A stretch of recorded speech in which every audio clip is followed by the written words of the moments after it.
fear none. Into the upper deck. Intensity is not a perfume. Oh, mercy. 5, 4, 3, 2, 1. Well, the good news is John Means is definitely back. Unfortunately, the bad news is the Orioles lost to the Blue Jays 5-2 tonight, but we're going to focus on the positives here on MASN All Access Extra as we bring in Jeff Arnold, who was just on the call for this game. And Jeff, John Means was spectacular, took a no-hitter into the 6th inning tonight, finished with just one hit. It was a home run, but just one earned run tonight and struck out 9. John Means has been absolutely terrific this month of September.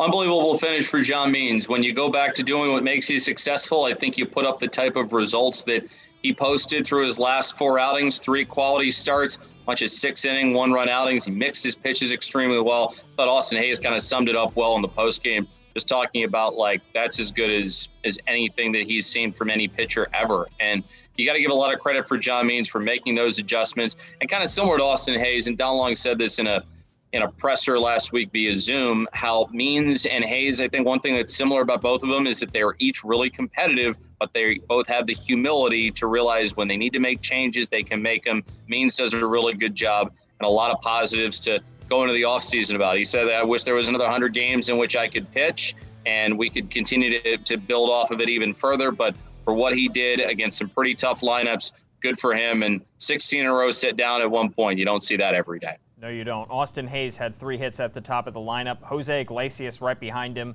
Just another ho-hum multi-hit game for him as well. A run batted in, a double, even as he's hobbling around the bases. Jose Iglesias did not win Most Valuable Oriole, had certainly a case to be made there, but has been absolutely spectacular for Brandon Hyde. And Mike Elias was asked before the game about picking up his option for this offseason. He's making it awfully hard for the front office not to pick up that option the way he has played in 2020.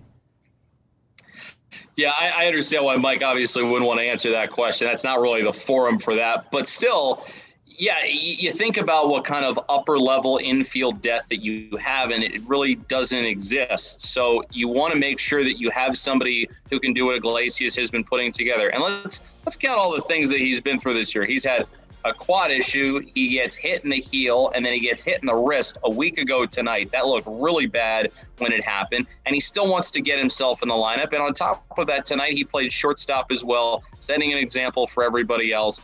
He's one of the leaders in baseball in doubles. It was almost a home run, and that was one of the tough things about tonight. There were 3 balls that were hit. Iglesias had one. Ruiz, I don't know how his was not a home run. And Mountcastle almost had a home run as well. There were a couple of tough breaks in there, a couple of errors that you commit as well that gave away a couple of runs, and you missed out on some chances with runners in scoring position early. But that being said, it's been fun to watch what Iglesias has put together. He really has stepped up as in a leadership role at a time where you needed it without having Trey Mancini there.